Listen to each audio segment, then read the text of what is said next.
Hi guys, ఈరోజు వీడియోలో మనం కాన్సెక్రేషన్ అనే హర్రర్ మిస్టరీ మూవీ ఎక్స్ప్లెనేషన్ చూడబోతున్నాం.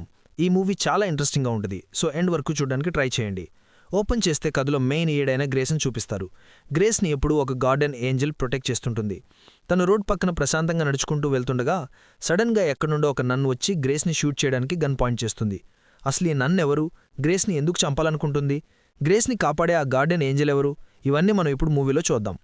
కట్ చేస్తే స్టోరీ ఇప్పుడు ఫ్లాష్ బ్యాక్లోకి వెళ్తుంది.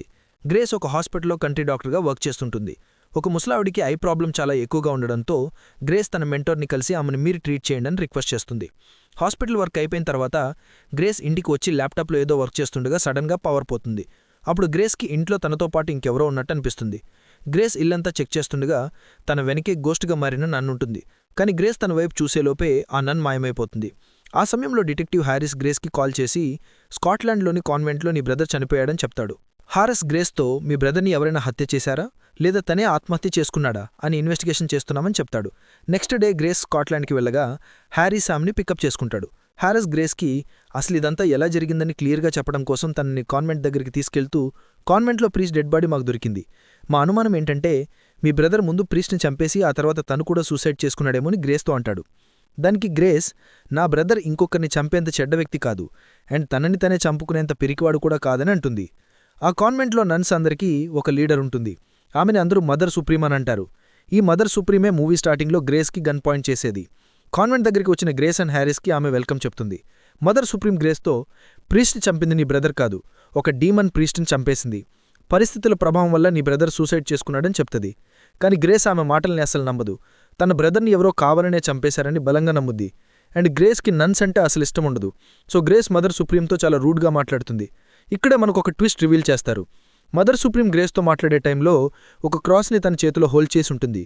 గ్రేస్ని ఎవరో గార్డియన్ ఏంజల్ ప్రొటెక్ట్ చేస్తుందని ముందే చెప్పాను కదా, దాని పవర్ వల్ల మదర్ సుప్రీం హోల్డ్ చేసిన క్రాస్ ఆమె చేతికి గుచ్చుకొని బాగా గాయమవుతుంది. గ్రేస్ తన బ్రదర్ డెడ్ బాడీ దగ్గరికి వెళ్లి బాధతో ఏడుస్తుండగా ఆమెకు ఒక విజన్ కనిపిస్తుంది. ఆ విజన్లో తన బ్రదర్ కనిపించి నువ్వు ఇక్కడుండడం సేఫ్ కాడని వెంటనే వెళ్ళిపోమని చెప్తాడు. వెంటనే గ్రేసు బ్రో తప్పిట్టడిపోవడంతో తన్ని హాస్పిటల్లో జాయిన్ చేస్తారు. గ్రేస్కి హెల్ప్గా అక్కడ ఒక యంగ్ నన్ ఉంటుంది. కాన్వెంట్లో ప్రీస్ట్ చనిపోయాడు కదా, సో కొత్త ప్రీస్ట్గా ఫాదర్ రొమేరియో వస్తాడు. అతను గ్రేస్ని కలిసి మీ ఫ్యామిలీకి ఇన్ఫార్మ్ చేయనామని అడుగుతాడు. అప్పుడు గ్రేస్ అతనితో మా అమ్మ ఆల్రెడీ చనిపోయింది, మా అమ్మని చంపినందుకు మా నాన్న ప్రస్తుతం జైల్లో ఉన్నాడని చెప్తుంది. కాసేపైన తర్వాత తన బ్రదర్ ఎక్కడి నుండైతే పడి చనిపోయాడని అందరూ అంటున్నారు గ్రేస్ అక్కడికి వెళ్తుంది. అక్కడ కూడా గ్రేస్కి మరో విజన్ కనిపిస్తుంది. ఆ విజన్లో నన్స్ అందరూ అక్కడి నుండి కిందకి దూకుతూ సూసైడ్ చేసుకుంటూ కనిపిస్తారు. ఆ భయంకరమైన దృశ్యం చూసిన తర్వాత గ్రేస్ వల్లి స్పృహ తప్పి సముద్రంలో పడిపోతుంది. కట్ చేస్తే స్టోరీ ఇప్పుడు ప్రెజెంట్కి వస్తుంది. తను కాన్వెంట్లో మేల్కుంటుంది. తన బట్టలు కూడా చేంజ్ చేసి ఉంటారు. గ్రేస్ వెంటనే మదర్ని కలవాలని అనుకుంటుంది. నన్స్ అందరూ హాల్లో లంచ్ చేయడానికి వెళ్తుంటారు. తన బ్రదర్ని చంపింది మదర్ సుపీరియర్ అని గ్రేస్కి చాలా అనుమానం కలుగుద్ది. గ్రేస్ ఆమె దగ్గరికి వెళ్ళి సాక్ష్యాలన్నీ దాచేశావా అని మదర్ మీద కోప్పడి నేను కాల్ చేసుకోవాలి, నా ఫోన్ నాకు ఇవ్వండి, నా బట్టలు కూడా నాకు ఇచ్చేసేయండి అని అంటది. దానికి మదర్ నీ ఫోన్ సముద్రంలో మిస్ అయిపోయిందని చెప్తుంది. ఆ సమయంలో ఫాదర్ అక్కడికి వచ్చి గ్రేస్ని సూసైడ్ స్పాట్ దగ్గరికి తీసుకెళ్తాడు. ఫాదర్ గ్రేస్కి ఆ ప్లేస్ యొక్క హిస్టరీని చెప్తూ ఇది చాలా పవిత్రమైన ప్రదేశం, ఈ రాయి కూడా చాలా పవిత్రమైనది, మనం ఎన్ని తప్పులు చేస్తే అన్ని స్టెప్స్ ఈ రాయి నుండి వెనక్కి నడుస్తూ వెళ్ళాలి, ఒకవేళ ఎవరైనా ఎక్కువ తప్పులు చేసుంటే వాళ్ళు వెనక్కి నడుస్తూ వెళ్లి పైనుండి కిందపడి చనిపోతారని చెప్తాడు. ఇక ఇద్దరు తిరిగి కాన్వెంట్ దగ్గరికి వెళ్తారు.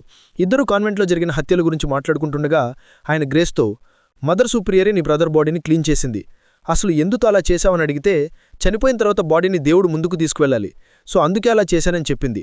నేను ఈ విషయాన్ని డిటెక్టివ్ కూడా రిపోర్ట్ చేశాను, రేపు దీని గురించి అతను ఎంక్వైరీ చేస్తానన్నాడని చెప్తాడు. ఆ తర్వాత నేను నీకు ఒకటి చూపిస్తారా అని ఫాదర్ గ్రేస్ని తీసుకెళ్తాడు. ఇదంతా మదర్ సుప్రియర్ గమనిస్తూనే ఉంటుంది. ఫాదర్ గ్రేస్కి ఆమె బ్రదర్ యొక్క వస్తువులన్నీ చూపించి ఒకసారి నువ్వు ఇవన్నీ చెక్ చెయ్యి, నీకేదైనా క్లూ దొరికితే నాకు చెప్పు అని వెళ్ళిపోతాడు. గ్రేస్ వాటిని చెక్ చేస్తుండగా తనకు ఒక డైరీ కనిపిస్తుంది. ఆ డైరీ గ్రేస్ అని తన బ్రదర్ వాళ్ళ చిన్నప్పుడు డెవలప్ చేసుకున్న కోడ్ లాంగ్వేజ్లో రాసుంటుంది. తను రాసింది కేవలం గ్రేస్కి మాత్రమే అర్థమవ్వాలని తను అలా కోడ్ భాషలో రాస్తాడు. అందుకే మిగిలిన వాళ్ళు ఎవరు కూడా ఆ డైరీని చదవలేకపోతారు. దాంట్లో అతను ఏం రాసుంటాడంటే గ్రేస్ని మా పేరెంట్స్ అడాప్ట్ చేసుకున్నారు, తనని అడాప్ట్ చేసుకునే టైంకి గ్రేస్కి అసలు గతం ఏం గుర్తులేదు, తనకి సూపర్ న్యాచురల్ థింగ్స్ని చూసే పవర్ కూడా ఉందని రాస్తాడు. ఆ డైరీని చదువుతున్న గ్రేస్కి తనని వాళ్ళు అడాప్ట్ చేసుకునే టైంలో జరిగిన ఒక ఇన్సిడెంట్ గుర్తొస్తుంది. ఒకరోజు అర్ధరాత్రి ఒక వ్యక్తి ఇంటికి వచ్చి తన అడాప్టెడ్ మదర్తో మాట్లాడుతుంటాడు.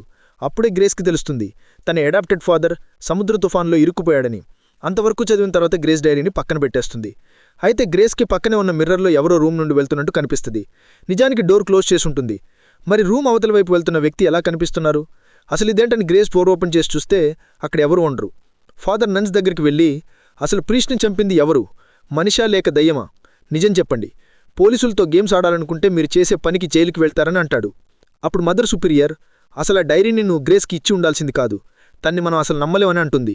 దానికి ఫాదర్, ఆల్రెడీ ఇక్కడ 2 ప్రీస్టులు చనిపోయారు, తన్ని కాదు నేను నిన్నే అసలు నమ్మనని అంటాడు. అప్పుడు ఆమె, నువ్వు గ్రేస్ని చాలా అండర్ ఎస్టిమేట్ చేస్తున్నావు, తన పవర్స్ గురించి నీకు తెలియవని అంటది. ఆ సమయంలో ఒక కార్నర్లో ఉన్న క్యాండిల్ సడన్గా ఆగిపోవడం చూసి అందరూ కొంచెం షాక్ అవుతారు. గ్రేస్ మళ్ళీ తన బ్రదర్ డైరీని చదువుతుండగా ఒక చోట అతను, మా లైఫ్లో డార్క్నెస్ ఎంటర్ అయిందని రాస్తాడు. అలా ఎందుకు రాశాడని గ్రేస్కి అసలు అర్థం అవదు. అదే సమయంలో ఒక నన్, హెల్ప్ చేయండి అని అరుస్తూ పరిగెత్తుకుంటూ వెళ్తుండడం గ్రేస్కి కనిపించి తనకి హెల్ప్ చేయడానికి వెళ్తుంది. అప్పుడు గ్రేస్కి మరొక విజన్ కనిపిస్తుంది. ఆ విజన్లో ఒక యంగ్ నన్ తన రిష్ని కట్ చేసుకొని కనిపిస్తుంది. విజన్ అయిపోగానే ఆ యంగ్ నన్ గ్రేస్ వెనకాలే ఉంటుంది. తను గ్రేస్తో, ఇది నా సీక్రెట్ ప్లేస్, నాకెప్పుడు బాధేసినా నేను ఇక్కడికే వస్తుంటాను, నేను ఎప్పుడో ఒక బ్యాడ్ పర్సన్లా అనిపిస్తుంటుందని తన ఫీలింగ్స్ని గ్రేస్తో షేర్ చేసుకుని బాధపడుతుంటుంది. గ్రేస్ ఆ యంగ్ నన్తో, నువ్వు చెడ్డదానివే కాదు, చాలా మంచిదానివని తనకి సపోర్టివ్గా మాట్లాడుతుంది. తర్వాత ఆ యంగ్ నన్ని, నేను ఫోన్ చేసుకోవాలి, నాకేదైనా ఫోన్ ఉంటే చూపిస్తావని రిక్వెస్ట్ చేయగా తను టెలిఫోన్ దగ్గరికి తీసుకెళ్తుంది. గ్రేస్ తన మెంటోర్ని కాల్ చేసి, నా బ్రదర్ చనిపోయాడు, నాకు కూడా చాలా విజన్స్ వస్తున్నాయని చెప్తుంటుంది. ఆ సమయంలో మదర్ సుపీరియర్ అక్కడికి రావడంతో గ్రేస్ వెంటనే ఫోన్ పెట్టేస్తుంది. ఆమె గ్రేస్తో, నీకు వచ్చే విజన్స్ గురించి నాతో షేర్ చేసుకోవచ్చు కదా అని అడగ్గా గ్రేస్ ఆమెను పట్టించుకోకుండా అక్కడి నుంచి వెళ్ళిపోతుంది. అప్పుడు ఆమె గ్రేస్తో, అవన్నీ నీ పాస్ట్ అండ్ ఫ్యూచర్కి సంబంధించిన విజన్స్ అని చెప్తుంది. నెక్స్ట్ డే డిటెక్టివ్ మదర్ సుపీరియర్ని తీసుకెళ్లి, అసలు మీరు ఎందుకు గ్రేస్ బ్రదర్ యొక్క డెడ్ బాడీని క్లీన్ చేశారని క్వశ్చన్ చేస్తాడు. దానికామె, అతని బాడీ అంతా చిన్న చిన్న పేర్లున్నాయి అండ్ అతని ఒక ఆత్మ కూడా ఆవహించింది, దేవుడు ముందుకి డెడ్ బాడీని తీసుకువెళ్లేటప్పుడు క్లీన్గా ఉండాలి, అందుకే అలా చేశానని చెప్తుంది. కానీ మదర్ సుపీరియర్ చాలా ముసలావిడ, బీచ్ దగ్గర ఉన్న డెడ్ బాడీని ఆమె ఒక్కతే తీసుకుని రాలేదు కదా. డిటెక్టివ్కి ఆమె అబద్ధం చెప్తుందని అర్థమై, మీరు అబద్ధం చెప్తున్నారని నాకు బాగా తెలుస్తుంది, కేసు గాని కోర్టుకి వెళ్తే మీకు జైలు శిక్ష పడుతుందని చెప్తాడు. మరోవైపు గ్రేస్ ఒక పెయింటింగ్ని చూస్తుండగా ఫాదర్ అక్కడికి వచ్చి, డైరీలో ఏదైనా క్లూ దొరికిందని అడుగుతాడు. అప్పుడు గ్రేస్, అది నాకు అండ్ నా బ్రదర్కి తెలిసిన కోడ్ లాంగ్వేజ్లో రాసింది, నేను తప్ప దాంట్లో ఉన్నది ఎవరు చదవకూడదని నా బ్రదర్ అలా రాశాడని చెప్తుంది. గ్రేస్ ఫాదర్తో తన చైల్డ్హుడ్లో జరిగిన ఒక ఇన్సిడెంట్ గురించి చెప్తుంది. నా ఫాదర్ ఒకరోజు సముద్ర తుఫాన్లో ఇరుక్కుపోయాడు, ఎలాగైనా అతను చనిపోకుండా కాపాడి ఇంటికి వచ్చేలా చేయమని బాగా ప్రేయర్ చేశాను. ఏం అద్భుతం జరిగిందో ఏమో గానీ నా నాన్న సేఫ్గా ఇంటికి వచ్చేశాడని చెప్తుంది. అయితే ఇంటికి వచ్చిన అతను గ్రేస్ తోటి ఇంట్లో ఉన్న వాళ్ళందరితోటి చాలా క్రూయల్గా బిహేవ్ చేస్తాడు. ముఖ్యంగా వాళ్ళందరినీ చాలా రోజులు కేజెస్లో బంధించి గ్రేస్ మీద ఎందుకో తెలియదు కానీ చాలా కోపంగా ఉంటాడు. గ్రేస్ ఒకరోజు టాయిలెట్కి వెళ్ళాలని రిక్వెస్ట్ చేయడంతో అతను తన్ని తీసుకెళ్తుంటాడు. ఆ టైంలో గ్రేస్ ఒక కీని తన మదర్ ఉన్న కేజీ దగ్గర పడేస్తుంది. ఆమె తన్ని తీసుకొని కేజీ నుండి తప్పించుకొని పారిపోతుంటుంది. అయితే గ్రేస్ ఫాదర్ ఆమెను వెంటాడతాడు. ఈలోగా గ్రేస్ తన బ్రదర్ని విడిపించాలని చూస్తుండగా బయట వాళ్ళమ్మ గట్టిగా అరుస్తున్న శబ్దాలు వినిపిస్తాయి. తీరా చూస్తే గ్రేస్ ఫాదర్ ఆమెను దారుణంగా చంపేసి, అసలు ఇదంతా నీ వల్లే జరుగుతుందని గ్రేస్ మీద కోప్పడుతూ ఇంటి వైపు వస్తుంటాడు. గ్రేస్ భయంతో ఒక మంచం కింద దాక్కుంటుంది. గ్రేస్ ఫాదర్ ఆ రూమ్లోకి వస్తాడు. కానీ ఎవరో గ్రేస్ ఫాదర్ మీద అటాక్ చేయడంతో అతను అన్కాన్షియస్గా పడిపోతాడు. కొన్ని రోజుల తర్వాత గ్రేస్ని అతని బ్రదర్ని అడాప్ట్ చేసుకోవడానికి ఒక కాన్వెంట్ వాళ్ళు వస్తారు. కాన్వెంట్ వాళ్ళు వాళ్ళిద్దరిని కారులో తీసుకెళ్తుండగా మార్గం మధ్యలో ప్రీస్ట్ కారులోకి ఎక్కి గ్రేస్ బ్రదర్ని కారు నుండి దింపేసి గ్రేస్ని చంపాలని తీసుకెళ్తుంటాడు. అయితే ఏమవుతుందో ఏమో గానీ ప్రీస్ట్ గ్రేస్ని చంపాలని చూసే టైంలో ఏదో శక్తి వల్ల గ్రేస్ వాళ్ళు వెళ్తున్న కారు ఎదురుగా వస్తున్న ట్రక్ని ఢీ కడుతుంది. ఆ యాక్సిడెంట్లో మిగతా వాళ్ళు చనిపోతారు, కానీ గ్రేస్ మాత్రం ప్రాణాలతో బయటపడుతుంది. కట్ చేస్తే స్టోరీ ప్రెజెంట్కి వస్తుంది. గ్రేస్ ఫాదర్తో, నా తమ్ముడు కాన్వెంట్లో చేరింది రెలిక్ గురించి నిజం తెలుసుకోవడానికని మదర్ సుపీరియర్ నాతో చెప్పిందని అంటది. అదే రోజు రాత్రి గ్రేస్ కాన్వెంట్లో ఉన్న ఒక బుక్ను చదివి పాతకాలంలో కొంతమంది నైట్స్ రెలిక్ని బంధించి దానికి కాపలాగా ఉండేవాళ్ళని తెలుసుకుంటుంది. ఆ సమయంలో గ్రేస్కి మరొక విజన్ కనిపిస్తుంది. కొంతమంది నైట్స్ ఒక చిన్న అమ్మాయిని బంధించి తీసుకెళ్తుండడం గ్రేస్ ఆ విజన్లో చూస్తుంది. తను ఆ బుక్ని చదువుతూ చాలా సమయం గడిపేస్తుంది. ఆ ప్లేస్లో కూడా అప్పటికి ఎవరూ ఉండరు. ఒక డోర్ ఓపెన్ చేసి ఉండడంతో గ్రేస్ ఆ డోర్ ద్వారా అండర్గ్రౌండ్లో ఉన్న ఒక చిన్న రూమ్లోకి వెళ్తుంది. అక్కడ ఒక పెద్ద చెక్క ఉంటుంది. గ్రేస్ దాని మీద చెయ్యి పెట్టగానే అక్కడ ఏం జరిగిందో గ్రేస్కి విజన్ ద్వారా కనిపిస్తుంది. గ్రేస్ బ్రదర్ని ఆ చెక్క కింద పెట్టి పైన కొంతమంది నన్స్ని ఎక్కించి తొక్కిస్తారు. ఫాదర్ కరోలిక్ గ్రేస్ బ్రదర్ని రెలిక్ గురించి అడుగుతూ అది ఎక్కడుందో చెప్పమని హింసిస్తారు. వాళ్ళతని చంపేయాలనుకునే టైంకి గ్రేస్ బ్రదరే ప్రీస్ట్ని పొడి చేస్తాడు. అంతటితో ఆ విజన్ అయిపోతుంది. అదే టైంలో ఒక నన్ను అక్కడికి వచ్చి గ్రేస్ని చంపేయాలని చూస్తుంది. కానీ గ్రేస్ని ప్రొటెక్ట్ చేసే గార్డియన్ ఏంజల్ ఆ నన్ మీద అటాక్ చేసి ఆమెను చంపేసుకునేలాగా ఆ కత్తిని ఆమె ఒంట్లోకి దించుకుంటుంది. గ్రేస్ అదంతా చూస్తూ భయంతో హెల్ప్ చేయమని అరుస్తుండగా కళ్ల ముందే ఆ నన్ చనిపోతుంది. కట్ చేస్తే సీన్ డిటెక్టివ్ దగ్గర ఓపెన్ అవుతుంది. డిటెక్టివ్ గ్రేస్తో, అసలు ఆ రూమ్లో ఏం జరిగింది, నీ బ్రదర్ చావుకి చనిపోయిన ఆ నన్నే మెయిన్ విట్నెస్, ఇప్పుడు ఆమె కూడా చనిపోయింది, నిన్ను అడాప్ట్ చేసుకున్న మీ అమ్మని మీ నాన్నే చంపేశాడు, నీ బ్రదర్ కూడా చనిపోయాడు, అసలు ఏం జరుగుతోంది అని అంటాడు. అప్పుడు గ్రేస్ డిటెక్టివ్తో, వాళ్ళు నా బ్రదర్ని ఎందుకు చంపారో నాకు బాగా అర్థమైంది, నా బ్రదర్ ఏదో మిస్ అయిన రెలిక్ కోసమే ఇక్కడికి వచ్చాడు, అతని ద్వారా వాళ్ళు దాన్ని కనిపెట్టాలనుకున్నారు, అది చాలా పవర్ఫుల్. వీళ్ళందరికీ అదంటే చాలా భయం. కానీ నా బ్రదర్ ద్వారా వాళ్ళు దాన్ని కనిపెట్టలేకపోయారు. ఇప్పుడు మళ్ళీ నన్ను యూజ్ చేసి ఆ రిలిక్ని కనిపెట్టాలని అనుకుంటున్నారని చెప్తుంది. అప్పుడు డిటెక్టివ్, కాన్వెంట్ వాళ్ళు కూడా సేమ్ నీలానే మిస్ అయిన రిలిక్ గురించి చెప్పారని అంటాడు. డిటెక్టివ్ మదర్ సుపీరియర్ని గ్రేస్ని తన కస్టడీలోనే ఉంచుకుంటాడు. నెక్స్ట్ డే డిటెక్టివ్ గ్రేస్ని వదిలేస్తూ ఫాదర్ రొమేరియో కాల్ చేశాడు. ఆ నన్ తన్ని తనే పొడుచుకొని చనిపోడు వేరే నన్ను చూసిందంట. నీకు దీనికి ఏ సంబంధం లేదని నిన్ను వదిలేవని చెప్పారని అంటాడు. అప్పుడు గ్రేస్ డిటెక్టివ్తో, వాళ్ళందరూ అబద్ధం చెప్తున్నారు. చనిపోయిన నన్ను నేను మాత్రమే ఆ ప్లేస్లో ఉన్నాం. ఇంకెవరూ దాన్ని చూసే అవకాశం లేదని అంటది. కట్ చేస్తే గ్రేస్ డైరెక్ట్గా తన ఫాదర్ దగ్గరికి వెళ్తుంది. అతను ఇంకా గ్రేస్ పైన చాలా కోపంగా ఉంటాడు. గ్రేస్ తన డాడ్తో, మీరెందుకు నన్ను చిన్నప్పుడు హింసించారు, ఎందుకు మమ్మల్ని బోన్లో బంధించారని అడుగుతుంది.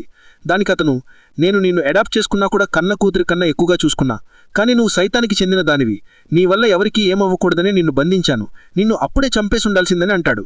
ఆ టైంలో గ్రేస్ మైకెల్ చనిపోయాడని తన డాడ్తో చెప్తుంది. అప్పుడతను వెంటనే, ఎలాగైనా వాణ్ణి తిరిగి బ్రతికించు, నేను సముద్ర తుఫాన్లో ఇరుక్కున్నప్పుడు నాతో ఉన్న అందరూ మునిగిపోయారు, నేను కూడా వాళ్లతో పాటే చనిపోయా, కాని ఆ రోజు నువ్వు ఎవరినో పంపించావు, అదే నన్ను కాపాడింది. సముద్ర తుఫాన్లో ఇరుక్కున్న తరువాత నువ్వు ఖచ్చితంగా నా గురించి ప్రేయర్ చేసుంటావు అని విషయం నాకు తెలుసు, కాని నీ ప్రేయర్ని ఆ దేవుడు వినలేదు, ఏదో సైతాన్ విన్నది, అదే నన్ను కాపాడింది. అలాగే వాణ్ణి కూడా బ్రతికించు. నేను నిన్ను అడాప్ట్ చేసుకోవడానికి ముందు ఎవరో నిన్ను చంపేయాలని సముద్రంలోకి విసిరేశారు, కాని నువ్వు చావలేదు. బీచ్ దగ్గర చలిలో వణుకుతున్న నిన్ను నేను అడాప్ట్ చేసుకున్నానని కోపంతో అరుస్తుండగా గ్రేస్ భయంతో వెళ్ళిపోతుంది. మదర్ సుపీరియర్ డిటెక్టివ్తో, గ్రేస్ బ్రదర్ ఆల్రెడీ ఆ రెలిక్ని కనిపెట్టాడు. అతను ఆ రెలిక్ని మా కంట్రోల్లో పెట్టాలని అనుకున్నాడు, కాని ఆ రెలిక్ చాలా పవర్ఫుల్, సో అతను దాన్ని ఓవర్కమ్ చెయ్యలేకపోయాడు. అసలు ఆ రెలిక్ ఎవరో కాదు, గ్రేసే ఆ మిస్ అయిన రెలిక్ అని చెప్తుంది. గ్రేస్ ఫాదర్ రొమేరియో కోసం కాన్వెంట్ దగ్గరికి వెడుతుంది. అప్పుడు చర్చిలో నన్స్ అందరూ పడుకుని ఉంటారు. గ్రేస్ యంగ్ నన్ దగ్గరికి వెడుతుండగా ఒక నన్ను వచ్చి గ్రేస్ని చంపేయాలని అటాక్ చేస్తుంది. అయితే ఇంతకు ముందులానే గార్డియన్ ఏంజెల్ ఆ నన్ మీద అటాక్ చేసి ఆమె వ్రష్ని విరిచేసి ఆమెను పక్కకు మిసిరేస్తుంది. అదంతా చూసిన యంగ్ నన్ భయంతో తన సీక్రెట్ ప్లేస్కి పారిపోతుంది. గ్రేస్ కూడా తన వెనకే వెడుతుంది. గ్రేస్ చేతుల్లో చనిపోవడం కన్నా తనే సూసైడ్ చేసుకోవడం బెటరని ఆ యంగ్ నన్ తన వ్రిష్ని కోసేసుకుంటుంది. ఆల్రెడీ ఇంతకు ముందే గ్రేస్ యంగ్ నన్ ఇలా వ్రిష్ని కోసేసుకుంటుందని విజన్లో రావడం చూసింది కదా. తన వల్లే కాన్వెంట్లో ఇలా మరణాలు సంభవిస్తున్నాయని గ్రేస్ రియలైజ్ అయ్యి ఫాదర్ రొమేరియో దగ్గరికి వెళ్లి తనకి హెల్ప్ చేయమని, తనలో ఏదైనా డీమాన్ ఉంటే దాని నుండి తనని విడిపించమని బతిమిలాడుతుంది. అప్పటికే ఫాదర్కి కూడా గ్రేసే రెలిక్ అని నిజం తెలుస్తుంది. ఆమెలోని పవర్ని బయటికి రాకుండా చేయడం కోసం ఫాదర్ ఆమెను అండర్గ్రౌండ్లో సీల్ చెయ్యాలని అనుకుంటాడు. నన్స్ అందరూ కలిసి తనని ఆల్టర్ దగ్గరకు తీసుకొస్తారు. ఫాదర్ తనకి హెల్ప్ చేస్తాడని నమ్మి గ్రేస్ ఆల్టర్ కింద ఉన్న స్టెప్స్ దిగుతూ లోపలికి వెళుతుంది. వాళ్ళందరూ గ్రేస్ని ఆ సమాధిలో బంధించాలని డిసైడ్ అయ్యి ఆల్టర్ని మూసేస్తుంటారు. ఫాదర్ రొమేరియో గ్రేస్ని లోపలే బంధించేలా ప్రేయర్ చేస్తుంటాడు. అప్పుడు గ్రేస్ యొక్క గార్డియన్ ఏంజెల్ పైనున్న ఒక క్రాస్ని ఫాదర్కి గుచ్చుకునేలా విసిరేయడంతో అది అతని శరీరంలోకి దిగుతుంది. గ్రేస్ వెంటనే సమాధిలోంచి బయటకు వచ్చి, నాకు దేవుడి దగ్గర క్షమాపణ దొరుకుతుందని అనుకున్నాను, కానీ మీరేంటి ఇలా బంధిస్తున్నారు అని అడుగుతుంది. దానికి ఫాదర్, మనుషులని పాపాల నుంచి రక్షించడం కోసం దేవుడు ప్రాణత్యాగం చేశాడు, అంతేగాని నీలాంటి పాపం చేసిన దేవదూతని క్షమించడు అని అంటాడు. అప్పుడు తెలుస్తుంది గ్రేస్కి తనకొక ఫాలెన్ ఏంజెల్ అని. ఫాదర్ చనిపోవడంతో గ్రేస్ అక్కడి నుండి తన బ్రదర్ చనిపోయిన క్లిఫ్ దగ్గరికి పరిగెత్తుకుంటూ వెడతది. ఆ టైంలో డిటెక్టివ్ కాన్వెంట్లోకి ఎంటర్ అవుతాడు. గ్రేస్ క్లిఫ్ దగ్గర ఉన్న క్షమాపణ కోరుకునే పవిత్రమైన రాయి దగ్గరికి వెళ్లి తన్ని క్షమించమని ఆ దేవుణ్ణి కోరుకుని ఒక్కొక్క అడుగు వెనక్కి వేస్తూ వెళుతుంటది. తను ఇంకొక అడుగు వెనక్కి వేస్తే కింద పడిపోతుంది.